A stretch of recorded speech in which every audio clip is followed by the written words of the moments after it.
Hey, welcome to another episode of I Bought a Business. I'm Erin Greger, sharing the experience of buying a business to give you all the inside scoops, to hopefully not make it so scary for you. We're going to start to see the regret that set in this next episode. So episode 1, I explained how I found it, why I bought it. Episode number 2 is all about financing. And then today, I'm going to show you the first recording I made out of my car. I'm going to warn you, the audio is not fantastic, but I just wanted to get the realness and the rawness of this moment because this was day 3, I believe I recorded it. I was driving in on day 3, and I can't tell you the regret I was living with, the uncertainty, the everything I wanted to run and hide and wish I had never done this. Okay. So let me kind of share some of this leading up to this. So I explained all the other things, and then it took forever. Like I told you, the deal went bad, and then it was just like, we need this thing. And it just went from taking forever to suddenly being done. And it was, I literally, the bank was like, we're ready to go. I said, okay. I drove over there, signed the paperwork, and they're like, okay, go over there tomorrow. Figure out the finances, like who gets what. And all these things, like having the credit card processing set up, all these little things that I was just like, oh my God, like it was done. It wasn't like we're going to take a couple weeks just to slowly transition and then you're going to take over. It was like the business was mine. And it was just like, I didn't go that day. It was the next morning that I went, and suddenly it was mine. It was mine. It was so insane. It just was surreal. I was right near my kid's school. I had like this kind of break in between. I had to pick them up after I left the bank. And so I went to a small cakes place, bought myself a cupcake, was like, pat yourself on the back, girl. You just did something you've been scared to do. This was a pretty significant amount. This was not like a small couple $100,000 business. It was significant for me at the time. And it was quite terrifying, but at that point, I still didn't know what I didn't know. By day 3, I realized I might have jumped into this a little too soon, even though it took a whole year. Probably should have asked a few different questions that I didn't know to ask. Probably should have done things a little differently. Maybe should have worked in the industry before jumping in. A lot of different things that I was like, and it was terrifying. I was in a really bad, dark place for sure for the first couple weeks. That did not go away for some time. I went to the darkest depths of fear and just really, I was like ready to write it off. Like this was a mistake, but knew I had to dig in and figure it all out. So this is my story. This is like I said, day 3 of where it all began. And I'm going to tell you, spoiler alert, it goes even further down and deep before it starts getting better. So this is everything. This is everything. And enjoy. All right, I bought a business. I'm about to go into day 3. I got the sun shining on me right here if you're watching video, but I wanted to record this just for raw thoughts, raw feelings, raw emotions, diary of a person who bought a business. So we're 2 days in. It has been, I can't even begin to tell you, a roller coaster that I can't even describe. I've cried. I've been really excited. I've cried. I've asked myself what in the hell I did. I cried. Got really excited again. I mean, and it's like, that's pretty much an hour for me of the roller coaster of emotions that it's been for the past 2 days. I haven't slept much.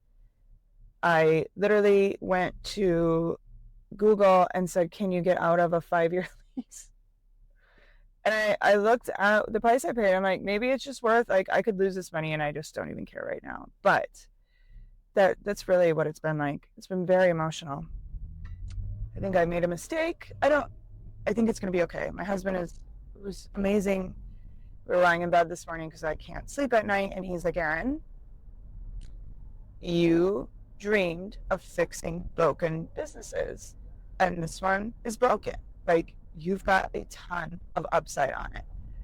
And he's right. So I'm done freaking out.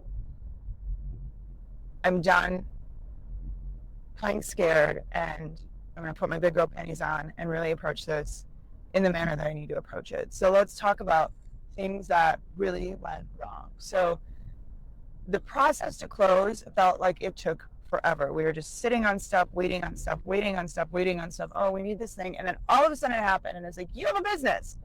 You got to show up there tomorrow. You own it. It's like, whoa, whoa, whoa, whoa, whoa. And the owner, let me just back up a minute, in negotiations, she wanted to like be there for 2 days and then just throw it off to me. And I'm like, hell no. You need to give me 2 weeks, 2 flipping weeks of training. Do I feel like 2 weeks is enough? Yes and no. I think right now it's been 2 days, so that's definitely not enough. But you know, in a 2-week time frame, there's just a lot to know. There's just so much I don't know, right? I'm not in the grooming world. If I was in the grooming world, it'd be different. But I'm just like, what shampoo do you use? All this kind of stuff. So anyway, so I'm very glad I negotiated that. Here's the good thing about the good and bad about taking over a business. I'm kind of all over the place. Sorry. We'll keep talking about the takeover. Your business may feel like a daunting task. Between a new AI tool every minute, social media, content marketing, knowing what to do and when to do it feels like a job in and of itself. And let's be honest, as a business owner, you're probably already wearing several thousand hats, and marketer is just a heavy one to wear. But what if I told you there's an easier way? And yeah, what if you only needed just 1 hour a day for marketing and learning how to grow your business? And that's what my community, the 1 Hour Marketer, is all about. We do all the work for you in reviewing AI tools, creating the system that works for you, that's easy for you to follow, and gets your business growing in no time. We show you how to figure out what tools to use, what content method is best for your company, and how to grow into a place where you can start hiring people and enjoying your business again. Come join us over at the 1 Hour Marketer. Click the link in the show notes to learn more and join. But I'm already getting paid. So I'm not in the red. I'm not sitting here trying to build a reputation. She has this amazing list of clients. She's got a commendable reputation. She's been in business for 17 years. A lot of these people have been with her for 17 flipping years. This is a family type situation. So I don't have to go and sit with empty space and employees trying to build up clientele, which is fantastic. I've got money coming in. I am not bleeding money, which is amazing. And I've got a ton of upside because she does not market. And we'll talk about that in just a moment. So let's talk about the takeover. So it's like, you have a business and holy shit, I've got a business. What am I going to do? What's been crazy about this is that her employees had no idea. And her employees are wonderful, sweet people who are insanely loyal and have been with her for 3 to 9 years, depending on the employee. And literally, they got a text the night before and was like, hey, I need you to come in a little bit early. They walk in, so they're on guard already. Like, why do we have to come in early? She doesn't even come in till 10 o'clock on the mornings. They're on guard, and she is like, hey, this is your new owner. I'm selling. Okay. If I can cry. I mean, I get emotional talking about it. This was the most awful thing to freaking do to these people. You know, and I had the chance to talk to a couple of them yesterday, and they're just like, I wish she would have just told us like changes were coming and things just so we knew. And this is why I love being able to put somebody in a business and then sell it to them so people just ease in. And I know she was not in a situation to be able to do that, but it was awful, awful, awful, awful. Never do that. Like, because I felt bad for these people because they're sad. I mean, it's no offense against me. They're devastated. And then they're just like, okay, I can't show the boss that, you know, it was the worst thing to ever do. Never do that. Okay. So the second thing is she doesn't email. She doesn't market. She doesn't do anything. So, and she's got like these 2 different systems. She's kind of a creature of habit, not really a business person, so to say. She's got this passion for animals. And what's hard, you know, what's great when I said like you get to take over and you get paid, which is awesome. You also have this history of this reputation to uphold. And people know her and people know these customers. And she called, oh, I know them. And it's just like this.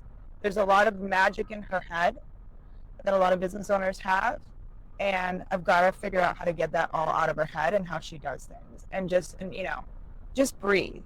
because I've gotten 2 days of information and I'm like, how do I run with this yet? And we'll get there. I know we'll get there. It's just really overwhelming. I've got lists of products that, because there's a little boutique in there too. It's like, oh, I got all these products I got to sell. I mean, I'm telling you all, it's a lot. And I'm just like, how am I going to do this? But I'm going to do it. It's going to be fine. The first day was good and bad. Like, I've been lying in bed going, how do the numbers work? And then the first day I really saw how the numbers worked in a good way. And I'm like, okay. And I saw the potential for upside in a really good way. I look at grooming as I'm shaving a dog and shaving their hair off. But there's a whole nother line of business that's washing. That's, think of a golden retriever. Think of a Great Pyrenees, these long-haired dogs that need a good wash and need somebody to help them wash. And, there's the self-serve side, but there's also this other side of people doing it. So this is like really where there's a ton of potential upside. So where I'll be pushing, where I'll be selling membership. She doesn't sell membership.